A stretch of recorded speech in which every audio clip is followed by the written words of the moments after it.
Lilly Sue Ford was a very unusual woman. She was born in Sacramento, California. Now, whereas Chung Ki and Ah Kum Ki were very traditionally Chinese, except that Ah Kum Ki was fluent in English and fluent in American culture and ideas, Loy Lee Ford, which was her Chinese name, Loy Lee, was born in Sacramento and raised in Chinatown. And of course went to a separate school because Chinese children in California couldn't go to the local public school. And at the age of 16, Billy Ford, who was called the most Americanized Chinese that the newspaper reporters of Tonopah ever knew, went to Sacramento and asked for Loy Lee's hand. And when they married in Candelaria, of course, Ah Kum and her youngest son attended the wedding, and it was a traditional Chinese wedding. But then Billy Ford learned from his good friend Jim Butler that Tonopah was discovered, and it was going to be the second Comstock, and it was going to be very exciting and so forth. So he moved his family, that is Loy and their one son Tim, into Tonopah.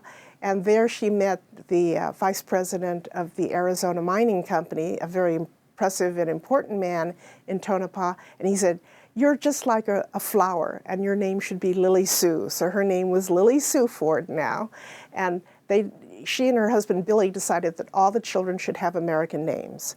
So there was Tim, the firstborn, who in Candelaria, but then there was Jim Butler Ford.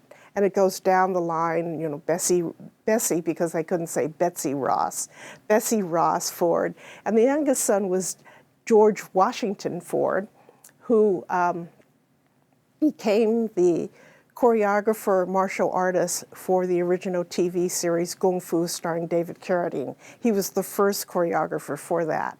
And his son became a very well-known novelist by the name of Jamie Ford, who last year was written up in USA Today for his second novel. So we see that the family is growing, and Lilly Sue knew Key Pittman, who was the U.S. Senator for Nevada from 1933 to 1940. Well, at that time, Key Pittman was just a struggling lawyer in Tonopah, and he said to Billy, you know, we should put all the property in the name of Lilly Sue because she's an American citizen and you're not. And so Billy said, okay, we'll do that. So not only did she now own property, but she owned a restaurant that was across the street from the Tonopah Sun and Tonopah Bonanza. So whenever the newspapers needed a story to fill up space, they went over to her restaurant and said, well, what's going on?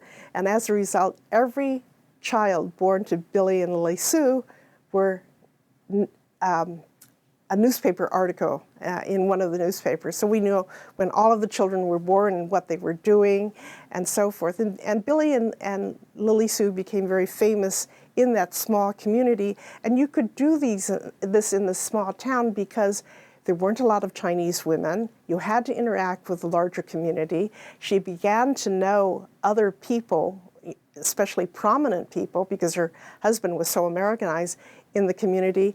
And she became a good friend of Mrs. George Wingfield and even went to Goldfield on the train to visit Mrs. Wingfield. And at the train station, it said, no Chinese allowed to disembark.